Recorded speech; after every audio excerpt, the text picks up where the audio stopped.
This sword is a peculiar black sword. The blade itself reveals its extraordinary nature. The swordsmith was filled with resentment while forging it. This sword is extremely evil. Whoever obtains it and does not destroy it immediately will surely die by this sword in the future. Cyprus, the top swordsman in the martial arts world, obtained this sword but was unconvinced. He was unwilling to destroy this treasure. He retired from the martial arts world and gave this sword to an old friend. Unexpectedly, he still died by this sword years later. At the beginning of the film, a swordsmith dedicated his entire life to forging the best sword. This sword is named Cold Star. He wanted to give this sword to Cyprus, the top swordsman in the martial arts world.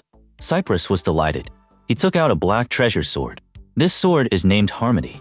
He wanted the swordsmith to reforge this sword, to make Harmony and Cold Star a pair. After taking the sword, the swordsmith was frightened by one glance. He asked Cyprus to throw it away. The swordsmith said to him, "I have seen many swords in my life, but I have never seen such an evil sword." The swordsmith was filled with resentment while forging it. "If you do not destroy this sword immediately, you will die by this sword." Cyprus then gave this sword to someone else and retired from the martial arts world. But the swordsmen in the martial arts world all targeted him, wanting to fight him to the death, to prove that they were the strongest swordsmen. Lee, Willow's disciple, was the most persistent. He found Dove Elder, paying a hefty sum to inquire about Cyprus' whereabouts. Dove Elder raised many pigeons, knowing all the secrets of the world. He gave Lee a map to Cyprus's secluded residence, but Lee didn't find him. On his way back at an inn, he was about to rest when a beautiful woman suddenly burst in, wanting to lie in his bed. "That's a lucky break. I've never had such luck." It turned out that a bald man was chasing her. After the bald man left, the beauty wanted to leave, but unexpectedly, the bald man was still downstairs. To escape, the beauty jumped into the river. Lee drew his sword to help and drove the bald man away. He rescued the beauty. The beauty was not grateful, but blamed him for interfering. She slapped him and left.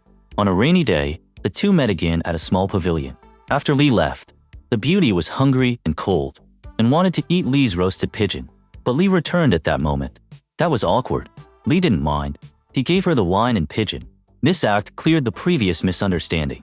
The beauty told Lee that her name was Pebble. Lee told her that his name was Drifter Ray. Pebble and Drifter Rain. What a poetic name. Ancient people were so cultured. After the rain stopped, Lee was going to Whitestone Town to find his childhood sweetheart. Pebble happened to be going to Whitestone Town as well and decided to travel together. At an inn, they saw a stunning beauty. Lee decided to stay at this inn for the night. Pebble couldn't sleep at night and wanted to talk to Lee. Pebble told Lee, "If your childhood sweetheart gets married, I will travel with you through mountains and rivers." Lee was touched.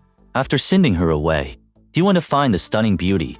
It turned out that this stunning beauty was his childhood sweetheart, his former lover. Her name was Melody. After catching up, Melody told him that she had already gotten married. Lee was completely devastated. Pebble still couldn't sleep. When she went out to get some fresh air, she saw Lee and Melody hugging. Pebble was furious and left Lee. At that moment, a swordsman lunged at Lee. This swordsman's swordsmanship was fierce, and his moves were ruthless. Lee fought him for a long time. Then a swordsman in white arrived. This swordsman in white was Chain, Melody's husband.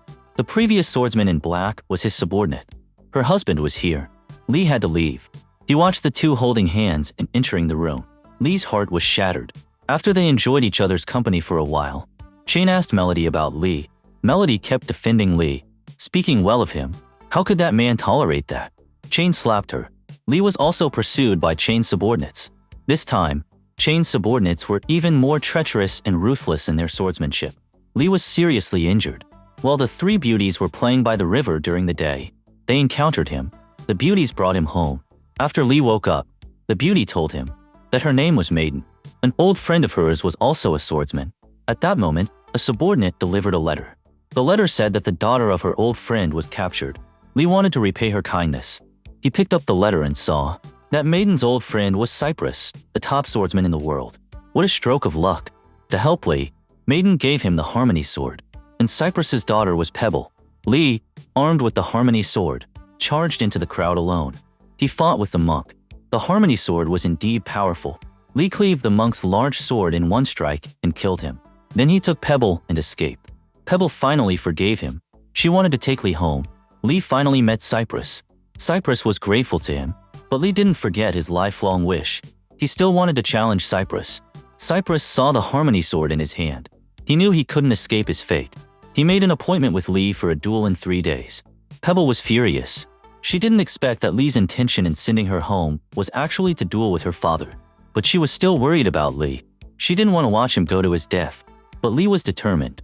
Before the duel, Cypress went to see Maiden, his old friend. It turned out that Maiden had also saved Cypress. To thank her, Cypress gave her a mansion. Cypress told Maiden that Lee was going to duel with him. Maiden felt she had made a mistake in giving the Harmony Sword to Lee. Cypress told her, "This is my fate. You don't have to blame yourself." The day of the duel arrived. Cypress held the Cold Star Sword. Lee held the Harmony Sword.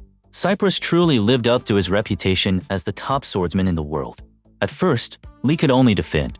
Later, he gained the upper hand. Finally, Cypress reflected sunlight with his sword and stabbed at Lee. Lee immediately counterattacked. As a result, Cypress was wounded. Lee won the duel. Cypress admitted that Lee was the top swordsman in the martial arts world. After learning that her father was wounded, Pebble went to Maiden's residence to seek revenge on Lee. Maiden said that she hadn't seen Lee and wanted to go back to see Cypress with Pebble. Cypress was about to rest when Chain's subordinates suddenly barged in and tried to kill him. Cypress was completely unprepared. He was about to draw his sword, but was stabbed to death. Then his subordinates took away the Cold Star Sword.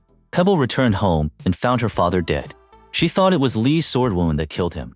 She was furious at Maiden and vowed to kill Lee. Lee went to bid farewell to Maiden. He had fulfilled his wish, but he wasn't very happy. He felt that Cypress wasn't as powerful as everyone said. Maiden told him that Cypress dueled with him while injured, just to fulfill his wish. He didn't use his full strength at all. Maiden told Lee about Cypress's death. Lee couldn't believe it. He had only lightly stabbed Cypress with his sword. It was impossible for it to be fatal. After Cypress left, Maiden also committed suicide. Chain told Melody about stealing the Cold Star Sword.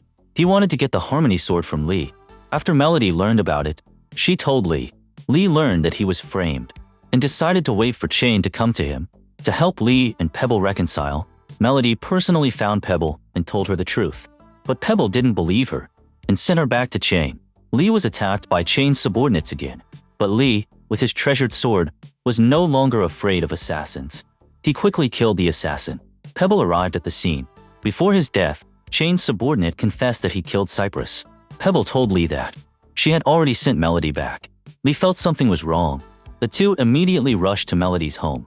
Chain was waiting for them with the Cold Star Sword. Lee fought with him, but he didn't expect Chain's swordsmanship to be so extraordinary. Every strike of their swords was fierce. They both had numerous wounds. Both showed their most powerful moves, to fight to the death. Finally, Chain became one with his sword and flew towards him. But unexpectedly, the Harmony Sword cleaved the Cold Star Sword and cut Chain in half. That strike was truly breathtaking. After Lee killed Chain, he rushed to check on Melody, but Chain had already killed Melody. Finally, Lee, holding the Harmony Sword, came to the beach. Famous Sword is a classic wuxia film. Classical music plays during key moments in the film, with a cool tone and a truly impressive atmosphere. The fight scenes in the film are truly spectacular, and they use real swords. Every strike is realistic. It's something that many current wuxia dramas can't even come close to. During the final move, Lee's swordsmanship was actually inferior to Chain's. In the end, the Harmony Sword was simply too powerful. It's truly powerful, but it's also incredibly evil. Cypress gave it to his old friend and retired from the martial arts world, but he still couldn't escape its evil influence. There are many such evil swords. Legend says that among the 10 most evil blades, there is one called Bone Hand, which is even more terrifying.